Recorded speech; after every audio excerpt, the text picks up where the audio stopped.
नहमदुहु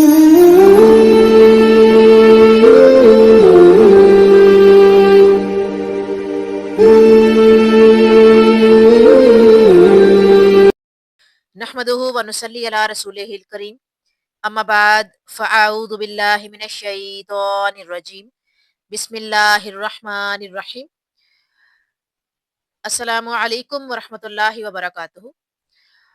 आज की हमारी क्लास का आगाज़ सूरह निसा आयत नंबर 5 से हो रहा है। तो शुरू करते हैं आज का लेसन।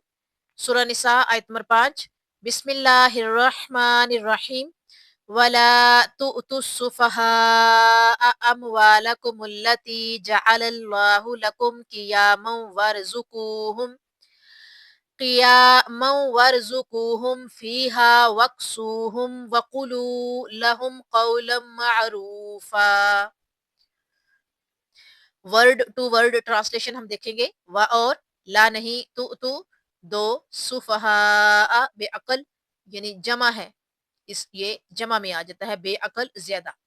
अमवालकुम अपने माल, अल्लती जो जअला बनाया, अल्लाहु अल्लाह, लकुम तुम्हारे लिए, कियामन सहारा, वर्जुकुहुम और उन्हें खिलाते रहो, फीहा उसमें, वा और, वक्सुहुम और उन्हें पहनाते रहो, व और कुलू कहो, लहुम उनसे, कौलन बात, मारूफन माकूल, और नादानों को अपना माल न दो, जिस माल को अल्लाह ताला ने तुम्हारी गुजर बसर का जरिया बनाया है, उन्हें इस माल से खिलाओ, पहनाओ और उन्हें अच्छी बात कहते रहो। यह जी इस आयत की ट्रांसलेशन।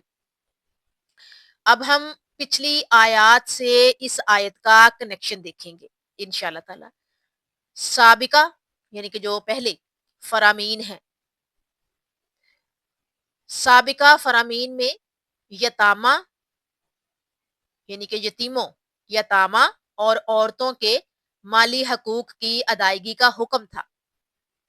अब फरमाया कि यतीमों को उनका माल वापिस लौटाते हुए अच्छी तरह अंदाजा कर लो कि कहीं वो ना तजर्बाकारी या सगर सनी की वजह से अपना माल ज़ाया ना कर बैठे। यानी कि कम सिनी जिसको कहते हैं ना, एक होता है कबीरा गुनाह और सगीरा गुनाह, ठीक है? कबीरा गुनाह बड़े कबीर और सगीरा गुनाह छोटे गुनाह यानी कि सगीर। इसी तरह से क़यामत कुबरा और क़यामत सुगरा का हुर्फ भी आपने सुना होगा। तो यहाँ पर है कहीं वो ना तजर्बाकारी यानी कि उनके पास कोई प्रैक्टिस नहीं किसी भी काम की या किसी भी हिसाब किताब की, वो ना तजर्बाकार हैं, यतीम जो हैं, ना तजर्बाकारी या सगर सनी, कम सिनी की वजह से अपना माल जाया ना कर बैठे। ठीक हो गया। आगे हम देखते हैं इस आयत को। कुरान मजीद ने दूसरी आजमाइशों के साथ माल को भी आदमी के लिए एक बड़ी आजमाइश और फितना करार दिया है। उसके साथ ही रिज़्क़ हलाल को अल्लाह ताला का फजल, नेमत, जिंदगी का लाजमा और उसे तकवीयत का बाइस ठहराया है।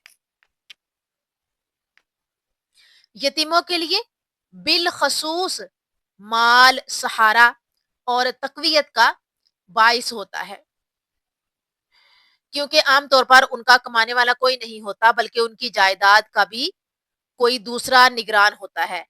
यहाँ यतीमों के सरपरस्त को यह हुक्म दिया है कि वो उनके माल को अपना तसव्वुर करते हुए उसकी हिफाजत और निगरानी करे, और जब तक यतीम में फ़हम शऊर और माल संभालने की सलाहियत पैदा ना हो, उस वक़्त तक उनका सरपरस्त उनके माल से उनके खाने-पीने और पहनने का इंतज़ाम करता रहे। उनकी तरफ से अगर कोई मुतालिबा या गलतफ़हमी पैदा हो तो नहायत मोहब्बत और प्यार के साथ उनको बहलाता और समझाता रहे, यहाँ तक कि यतीम अपना माल संभालने के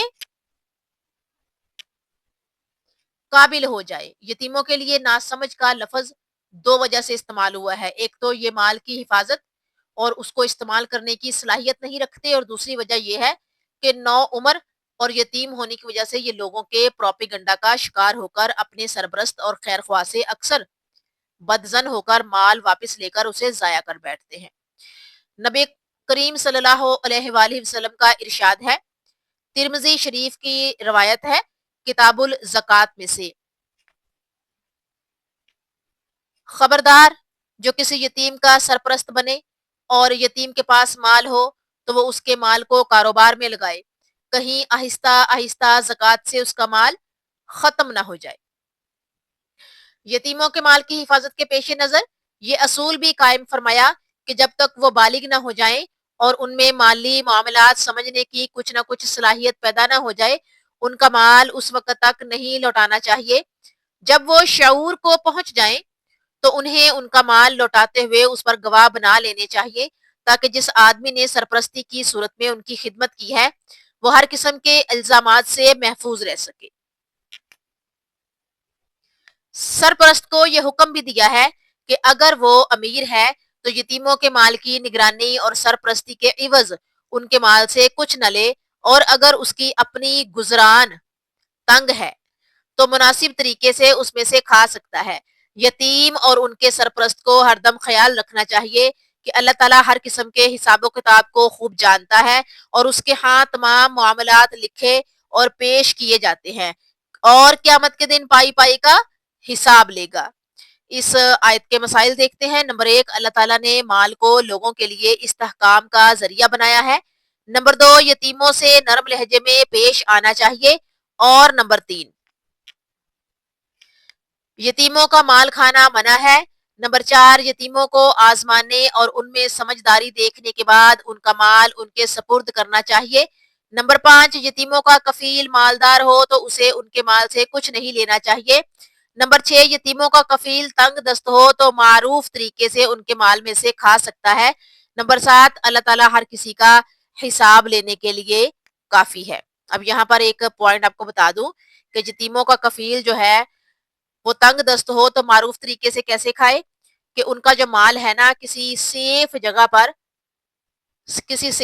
پر کاروبار میں لگا دے، اس میں سے جو منافع آئے، اصل جو مال ہے وہ سنبھالا ہوا رہے اور گارنٹی شدہ بھی سنبھالا ہوا ہو، تو جو منافع آئے اس میں سے خود بھی اتنا کھائے جتنا اس کی ضرورت ہے، اور باقی کا جو ہے وہ یتیموں کی کفالت پر خرچ کرے، اور ان کا اصل مال بھی محفوظ رہے۔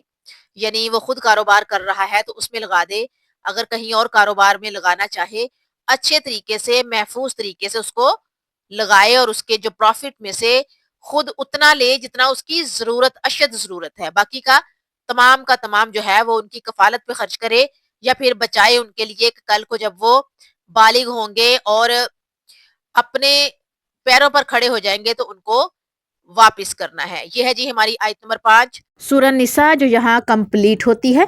آگے چلتے ہیں ہم اگلی آیت کی طرف۔